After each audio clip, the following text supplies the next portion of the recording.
Agricultores, maestros y miembros de organizaciones sociales volvieron este lunes a las calles en la denominada Jornada Nacional de Lucha Unitaria. Los manifestantes piden el congelamiento del precio de los combustibles y el respeto al precio oficial de los productos como el saco de arroz. A esta hora, las vías que se reportan están deshabilitadas. Son Guayaquil-Daule. Mucha atención con esto para quienes circulen en estas zonas.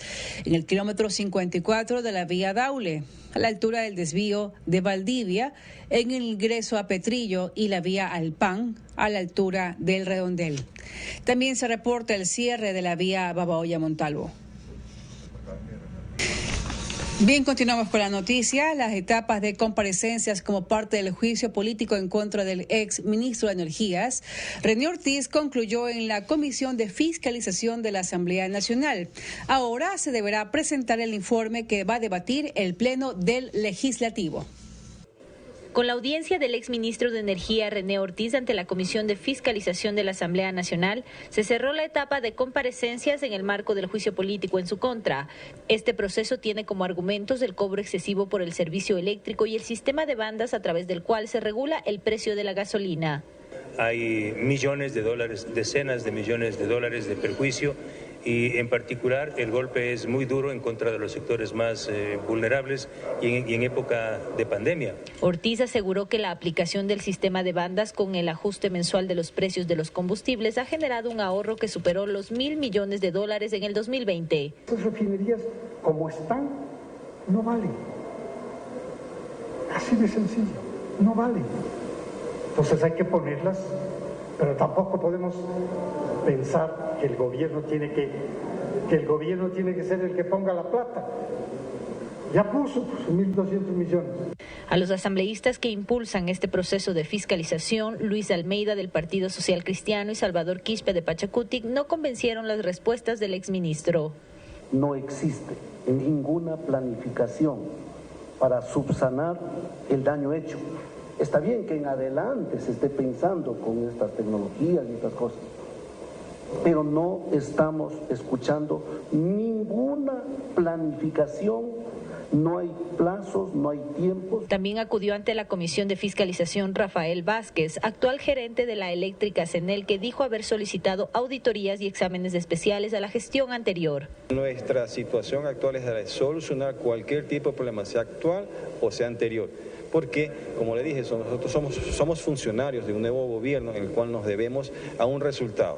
Sí solicité a la Contraloría General del Estado que haga un examen especial a todos los contratos de servicio que se han hecho en la ciudad de Guayaquil, corte, reconexión y lectura. Hay varias compañías que no han hecho contrato con CENEL, sino que con un acta compromiso han hecho esas lecturas. Eso tenemos que explicarlos. Yo sé que esto no es responsabilidad específica del señor Vázquez porque recién tiene varios días, pero esto sí es responsabilidad del ministro de Energía. El informe sobre este proceso de fiscalización deberá ser entregado la próxima semana. Al finalizar la sesión de este viernes se registró un altercado entre el presidente de la Comisión de Fiscalización, Fernando Villavicencio, y uno de los asambleístas interpelantes, el socialcristiano Luis Almeida. El punto de discordia habría surgido por una alusión a que esta mesa legislativa supuestamente recibía dinero por las investigaciones que realiza. En varias provincias del Ecuador, gremios de médicos van a realizar plantones y marchas el próximo jueves 21 de octubre a las 11 horas para plantear su inconformidad con el manejo de la salud en el Ecuador, específicamente la falta de medicamentos e insumos en los hospitales de la red de salud pública del país. En varias provincias del país, gremios de médicos realizarán plantones y marchas del próximo 21 de octubre a las 11 horas para plantear su inconformidad con el manejo de la salud en el Ecuador, específicamente la falta de medicamentos e insumos en los hospitales de la red de salud pública. Para lograr la sensibilización y un estado de equilibrio en búsqueda del bien común y los cambios inmediatos de todo el sector público en este momento, tanto IES como Ministerio de Salud, de toda esta burocracia corrupta. Hay acuerdos firmados con el presidente y vicepresidente de la República que cuando fueron candidatos se comprometieron a un cambio radical en el ámbito de la salud. Dirigentes del gremio aseguran que hay mafias que controlan los procesos de adquisición de insumos y que operan desde hace más de 14 años. saben y están absolutamente claros que tienen que ser auditados, que tienen que ser señalados, porque la cantidad de muertos da para pensar en un tema de lesa humanidad. Entonces, ¿cómo van a querer irse de ahí? Un ejemplo de ello es lo que sucede en el Hospital de Niños Vaca Ortiz. Tuvieron que suspender las cirugías de los niños desde este día hasta el día lunes por falta de anestésicos para poder hacer cirugías en los muchachos. ¿Y por qué esto? ¿Y por qué no hay este famoso anestésico que debería estar ahí en el Vaca Ortiz? Por negligencia, por corrupción, por mal manejo. Pero esta no es la única preocupación de este sector. La inestabilidad laboral es uno de los problemas que necesita solución del gobierno, señala. Queremos la estabilidad de los profesionales de la salud que trabajaron durante toda la pandemia, así como también queremos el aprovisionamiento de medicinas. Añaden que la medida no tiene como causa ningún afán conspirador en contra del gobierno. Nuestra lucha no es una lucha política. Nosotros no queremos que nos junten con ese triángulo o esa triada que se está hablando en este momento.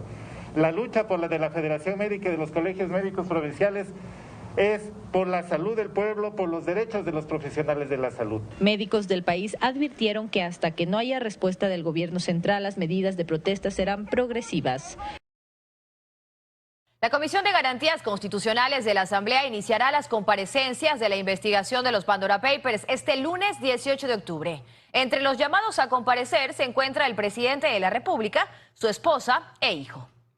Son 41 personas quienes asistirán a comparecer ante la Comisión de Garantías Constitucionales de la Asamblea por el caso denominado Pandora Papers, en el que se encuentra involucrado el presidente Guillermo Lasso por presuntamente tener bienes y capital en paraísos fiscales. Las comparecencias iniciarán este lunes. Donde estamos invitando a la academia para que puedan exponer desde cuál es el contexto jurídico para esta investigación. En las horas de la tarde están convocados a medios de comunicación, entre ellos estamos haciendo el acercamiento con la Red Internacional de Periodistas de Investigación. El miércoles están convocados a comparecer el presidente Guillermo Lasso, su esposa María Lourdes Alcíbar y uno de sus hijos, hecho que ha generado cuestionamientos. ¿Cómo llegar tal vez a un show político en la temática?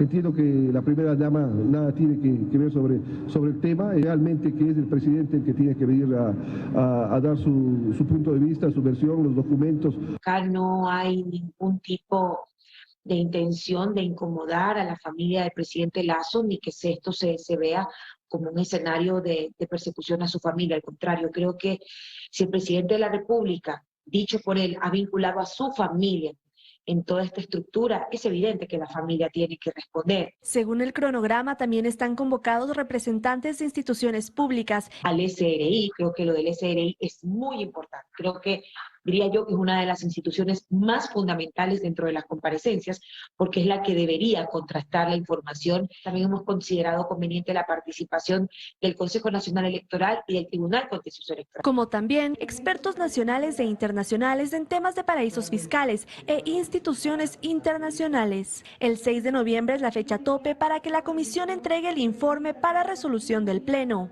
Los Pandora Papers son la filtración de 12 millones de documentos que involucran a 330 políticos, celebridades y deportistas de 90 países. Los nombrados utilizarían compañías offshore para ocultar sus bienes en paraísos fiscales.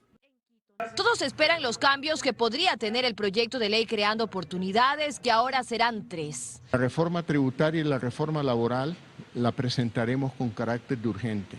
Y una vez que se tramiten estos dos proyectos, presentaremos el tercero, el de promoción de inversiones. Antes de hablar de lo que esperan del proyecto, todos, Pachacutic, UNES, Izquierda Democrática y Social Cristianos, dicen que volvió la sensatez al gobierno. Felicitar al presidente por la posición que ha adoptado. Una muestra de sensibilidad y competencia al anunciar que remitirá en partes. Lo que ha hecho el presidente es reconocer que la Asamblea Nacional tenía la razón. Qué bueno que reconocieron que habían cometido un error. Algunos también sostienen que pese a las palabras con las que el presidente anuncia el envío de los proyectos al llamar conspiradores a los líderes de sus movimientos, en la Asamblea encontrará apertura. No tiene ninguna otra presión la Asamblea Nacional más que cumplir la ley. Incluso en Pachacutic sintieron que también los incluyeron en las acusaciones de conspiración. Nosotros, al ser parte de la CONAIE, estamos preocupados ante las declaraciones que dice que para mí son declaraciones descabelladas. Para ellos, en el proyecto las líneas rojas estarán en los temas laborales. En el anterior proyecto de ley nos faltaban 2 latigazos y volvíamos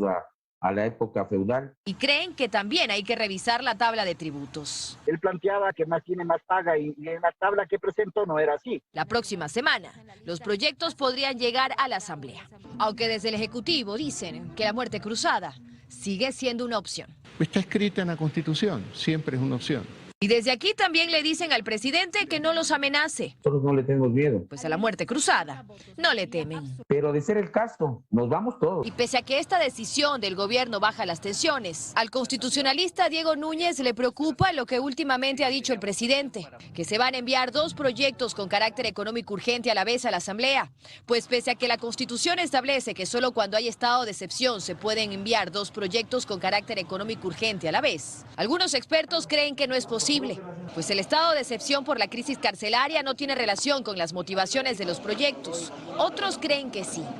Lo que también necesitará en la Asamblea el presidente, explica Núñez, es una mayoría absoluta para aprobar al menos uno de sus proyectos. Y al ser temas de derechos, necesitan una mayoría absoluta en cuanto a su votación. Al final, en el veto, él va a poder nuevamente influir en cuanto a la configuración de los proyectos. Incluso desde el sector empresarial dicen estar de acuerdo con que se quiten los excesos a favor del empleador que constaban en la ley, pero sobre todo creen que es necesario cambios en el ámbito tributario. Es mejor siempre cuando se establecen pues tributos que sean a las ganancias y no al patrimonio. La Cámara de Comercio de Guayaquil pues obviamente siempre es coherente y pensamos que hay que reducir la carga tributaria y no aumentar.